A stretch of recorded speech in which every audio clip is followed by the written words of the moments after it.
Cornelius Vanderbilt has been described as an illiterate brute with a short temper who was hated or feared by most people he met.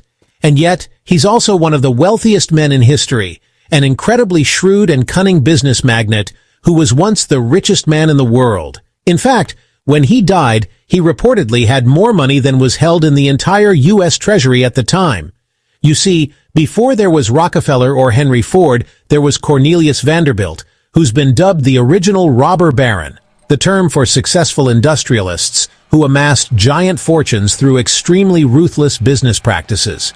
But it's hard to deny that Cornelius is one of the greatest rags to riches stories there ever was. Cornelius's ancestors had originally come to America as servants, so Cornelius's rise from nothing to unimaginable wealth and power is truly fascinating.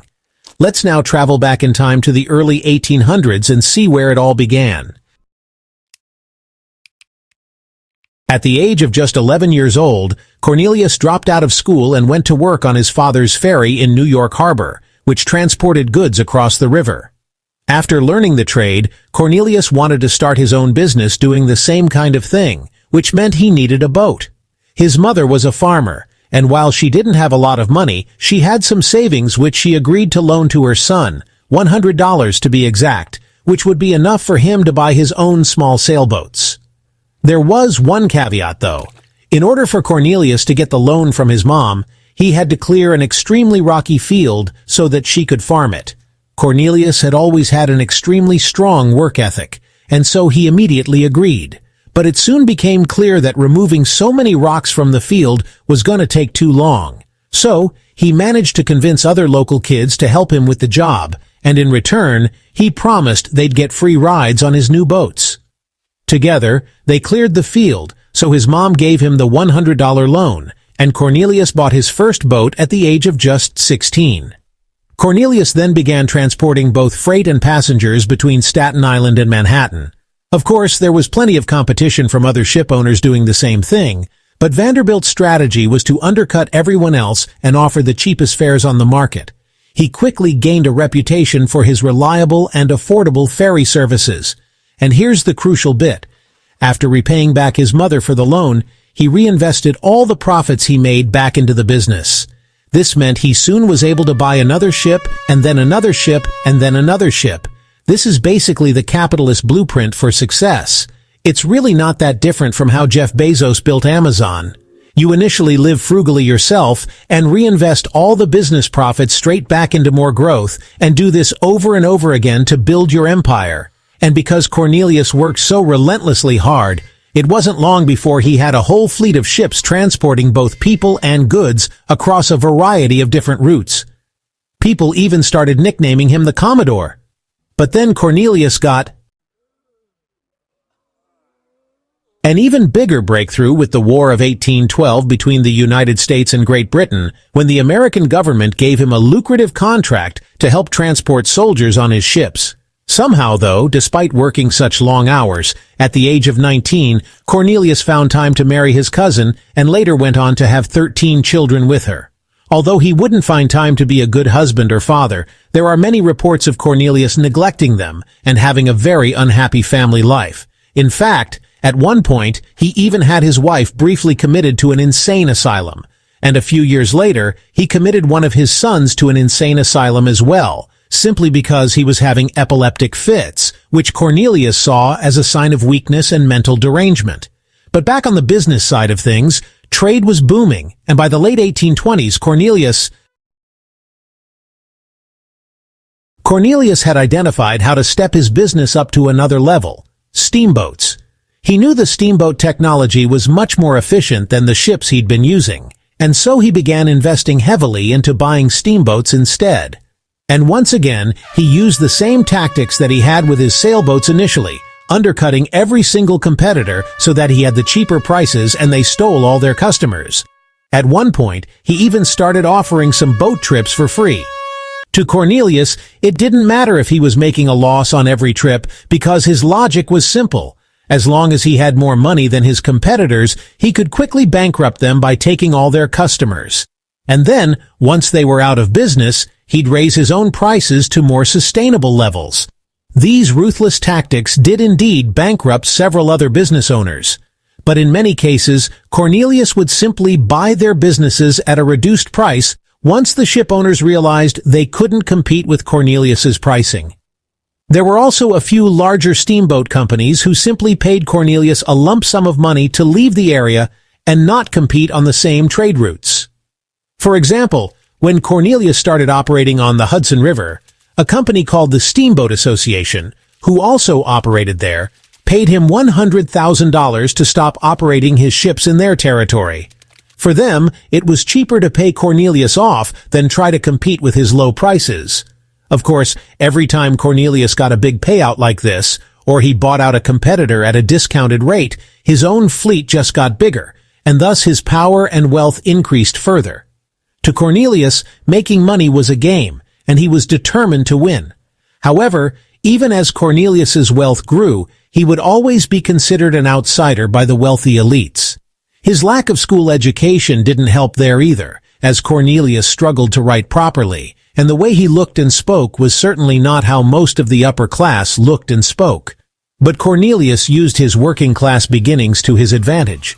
He advertised his ships as the People's Line, affordable ships for normal, everyday people. But Cornelius was never content with what he had, and in 1849, Cornelius identified his next big moneymaker, the California Gold Rush. Now, you may have heard the stat that the people who got the richest during the gold rush were often the people selling the pickaxes, not the people actually looking for gold, because there were so many people doing that. But if you want to know who got the richest of all from the gold rush, it was the ones transporting people to get there. You see, after gold was discovered in California, literally hundreds of thousands of people were traveling there, hoping to get rich, the largest mass migration in American history. But California wasn't yet linked to the rest of the country by rail, and Cornelius wanted to cash in on this. So he immediately began offering boat trips to California. Of course, several other people did this too, but where Cornelius differentiated himself is that he found a new route to California via Nicaragua, which was about 600 miles shorter than the route via Panama everyone else was using. He agreed to an exclusive deal with the government of Nicaragua, and as a result, Cornelius's trips were faster and cheaper than the competition, and thus he attracted far more customers. As more and more people flocked to the gold rush, it was Cornelius who was cashing in on every single trip. But in 1853, Cornelius did something that he'd basically never done before. He took a vacation.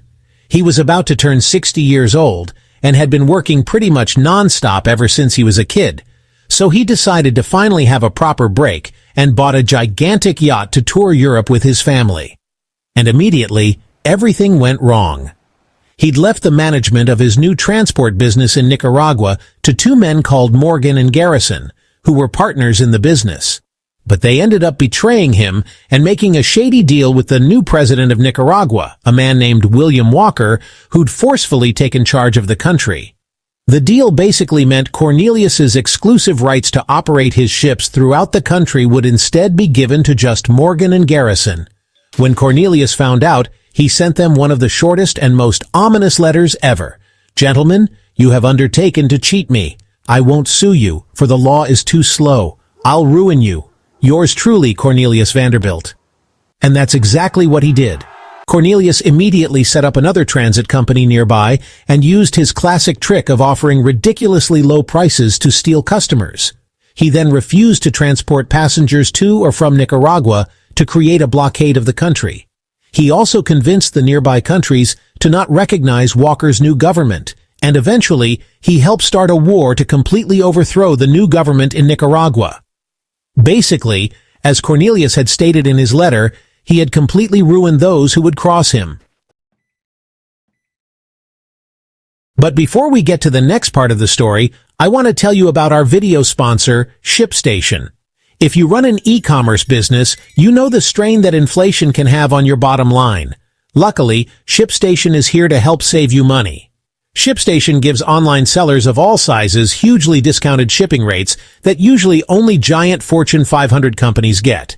ShipStation works with over 300 platforms like Amazon, eBay, Etsy, and more, and it can be used for shipping items anywhere in the world.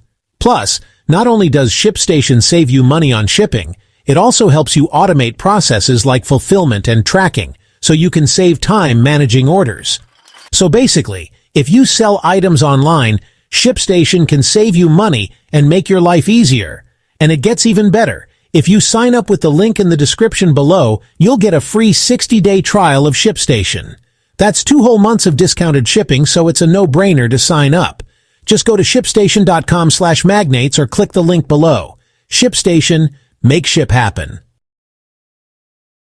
Now back to Cornelius Vanderbilt. After the death of his cousin Sophia, he married another cousin, Frank. I know marrying cousins was more common back then, but still the guy's been all over the world. Yet both his wives were his cousins. Cornelius's personal life was as peculiar as ever, but business-wise, he was just getting started. Cornelius was always looking to the future. Just like he identified steamboats as revolutionary, he now saw railroads as the next big thing. Realizing more shipments were happening by train, he began selling off his fleet of ships and investing in railroads. Until Cornelius got involved, railways were independently owned. He started connecting railroads between regions, building an interconnected network. He aimed to consolidate these railways into one giant railroad empire, creating a monopoly in railroad transportation. Cornelius reinvested most of his profits to buy more railroads and expand faster. Before long, he built the largest railroad in the world. In his final years, he diverted some wealth towards philanthropy, establishing Vanderbilt University with $1 million donation, the largest charitable gift in American history at the time. Despite growing ill and bedridden, he remained fiery and aggressive. When media gathered outside his house to report on his illness, he had to be restrained from attacking them. After months of illness, Cornelius died in 1877 at age 82. The New York Times announced his death, citing exhaustion from chronic disorders. At his death, his fortune was worth around $100 million, equivalent to $200 billion today.